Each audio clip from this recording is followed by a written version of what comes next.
Sono 38 gli imputati del maxi processo contro le infiltrazioni 'ndranghetiste nel nostro territorio che hanno scelto di essere giudicati con rito abbreviato.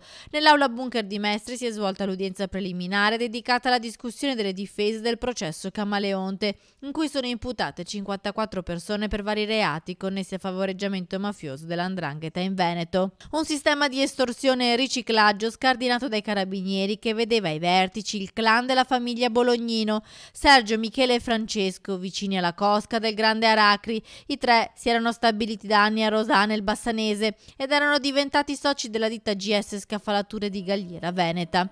Dall'aggressione al titolare di quell'azienda era iniziata l'indagine che aveva portato alla luce il sistema di false fatturazioni per riciclare denaro e le minacce e le intimidazioni a degli imprenditori veneti. Dei 54 imputati, dunque, 4 hanno avanzato ipotesi di patteggiamento, condizionato comunque alla rifusione del fisco per quanto sottratto con le false fatture.